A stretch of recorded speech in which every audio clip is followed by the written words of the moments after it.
At their core, human rights lay down in law what we know to be true in our hearts, that we should all have the right to live differently, to think differently, to love differently. They remind us that being different is not a sign of being lesser than someone else, that everyone matters. For over 100 years, Indian residential schools tried to assert a singular idea of what it meant to be worthy of dignity and rights in Canada. They stripped children from their families. They tried to break cultures and erase languages, and they were at the core of Canada's efforts to eliminate Indigenous peoples. Today, we know these schools to be instruments of genocide that took away so much from so many. At the Canadian Museum for Human Rights, we renounce the ideas of white supremacy and colonialism that led to the creation of these schools. And we recognize that there isn't just one idea of what it means to be Canadian. Instead, we rededicate ourselves each and every day to the idea of pluralism, that one vision of the good life is not inherently better than any other. The idea that all people in Canada are entitled to shape our community, Indigenous and non-Indigenous, those who can trace their family lines back hundreds or thousands of years on these lands, or those whose stories as Canadians are just beginning. We aspire to be a community of hope for all, a place where everyone is protected and empowered, where we hold up those in our community who are struggling, where we celebrate that which makes each of us unique, where we are inspired by passion and creativity in all forms. To reach that place, that vision of pluralism, we need to recognize when we have failed to live up to those ideals. That's why the film you're about to watch is so important. Childhood Denied shares the story of Indian residential schools through the voices of survivors, drawn from testimony given to the Truth and Reconciliation Commission of Canada. But it also shares the way in which systems of child welfare in Canada have failed Indigenous peoples over and over again. The film reminds us that pluralism is not an abstract concept or something we had to fight for in the past, but something we must uphold in our communities every day.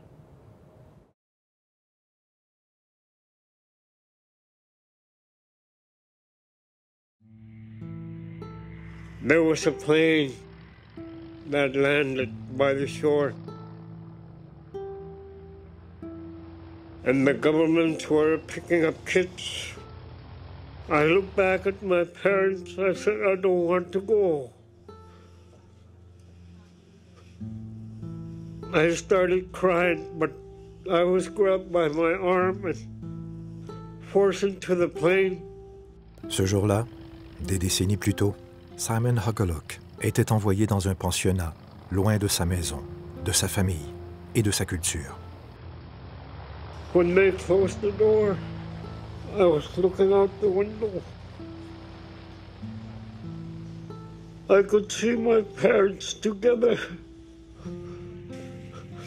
I want to go home. I want to be with my parents. But there is no way I could get back out. Durant plus d'un siècle, 150 000 enfants métis, Inuits et des Premières Nations sont enlevés de leur foyer par le gouvernement canadien et placés dans des pensionnats. Le plan est d'appréhender, de relocaliser et d'assimiler les enfants autochtones de façon agressive. En faisant cela, on croyait qu'ils deviendraient des membres productifs de la société. Les pensionnats font partie d'un héritage d'assimilation forcée qui continue jusqu'au 21e siècle et qui comprend la rafle des années 60 et le système de protection de l'enfance. Dès le début, le gouvernement confie la gestion des pensionnats à plusieurs églises. They took away my name. They gave me a number. My number is number 54. Les pensionnats sont dirigés avec très peu de comptes à rendre. La qualité de l'éducation est faible et les conditions sont souvent épouvantables. On estime que des milliers d'enfants sont morts, beaucoup d'entre eux de maladies et de malnutrition. Il y a des abus de toutes sortes. You're told you're a second-class citizen and maybe a third-class citizen. Your language is no good. Your culture is the culture of the devil. And you know you're not perfect, but you gotta act like you're perfect. Because if you didn't, you got the physical abuse. I have a burn on my arm because I wouldn't iron the way the nun had told me to iron. She burned me. This was to teach me a lesson. And when my arm got infected, she said, "That's the devil in you." And it wasn't just one person, it was a different number of people that worked there that sexually abused younger boys. And when I wouldn't cooperate, they'd strip me naked and put me in a dark dungeon until I would. So that followed me for 48 years. Et pourtant, même au milieu de cette noirceur, il y a des moments de lumière. One day, one of the brothers came over and asked me what size moccasins do I wear. I got some skates for you, Jules. I want you to learn how to skate. He showed me how to put them on, how to skate around.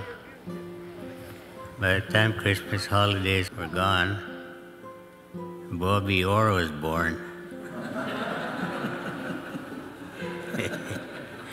I know how to skate in circles. Sometimes it was kind of fun, but 90% of the time it was sad. Au milieu des années 1980, de nombreux survivants et survivantes des pensionnats brisent le silence et commencent à parler.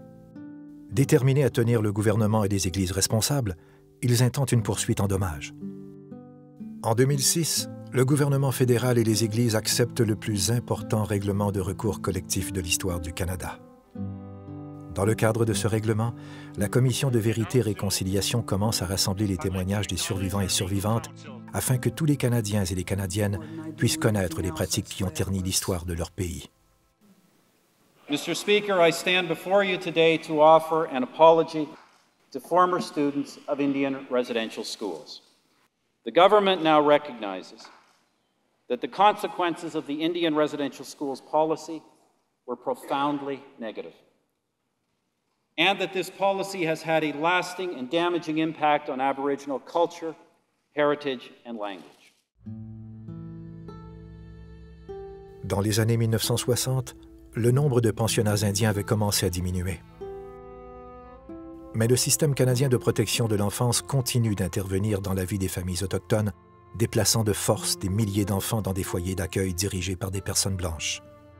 Le programme se fait connaître sous le nom de Rafle des années 60. It was this continuation of children being assimilated, children being taken away from their parents. Les travailleurs sociaux, souvent étrangers à la culture autochtone, ont la tâche de décider quels enfants seront déplacés. A lot of them had no idea when they came to a reservation of how we lived as Aboriginal people. There was no running water, there was no flushing toilets, there was no electricity, and for them, they consider that poverty. Bernadette Eitel avait 3 ans lorsqu'elle et sa grande sœur ont été arrachées à leur famille et placées dans un foyer d'accueil. My first foster home was a very crazy home. It was very dysfunctional, lots of violence, lots of abuse. The brother used to molest me. My foster mom actually stabbed me, and she used to strap me with her electrical cord. When I asked my foster mom, how did I end up here? She says, well, you were just a dirty little Indian, nobody wanted you, so we took you in. It just like tore a piece of me when she said that, because it just felt like I was just thrown away. I grew up feeling that I didn't have a place in this world. I had no idea that I was Cree, had no idea that we were the people of the land. I had no sense of identity at all about who I was. Aujourd'hui, Bernadette est la directrice générale de l'organisme Creating Hope Society, qui offre du soutien et des ressources aux survivants et survivantes du système de protection de l'enfance. When we started talking about the 60 Scoop, I couldn't believe how many people started coming out and saying, I grew up in child welfare, I grew up in child welfare. Elle réalise que les survivants et les survivantes, privés de l'amour de leur famille et éduqués dans l'abus, transmettent souvent cet héritage douloureux à leurs enfants et à leurs petits-enfants. We bring our families together and we talk about how we can stop this cycle of child welfare. Aujourd'hui, moins de 5% des enfants au Canada sont autochtones, mais ils représentent la moitié des 30 000 enfants actuellement en famille d'accueil.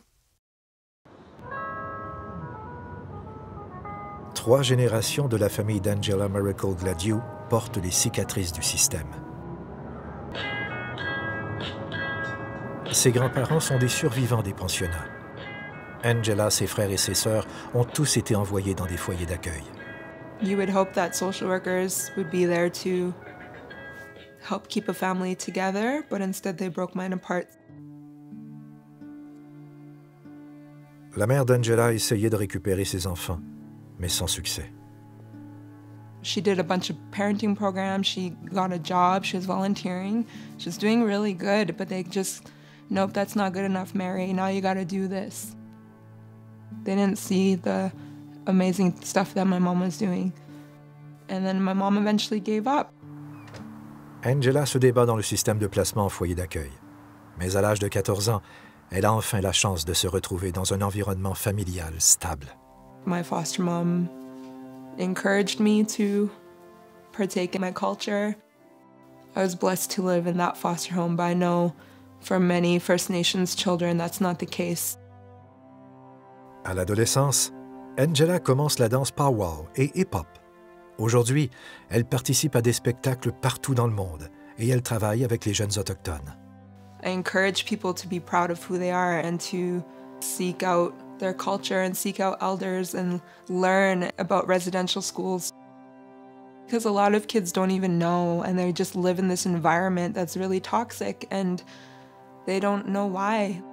It can change with them because they're the now, you know? They're not just the future, they're the right now.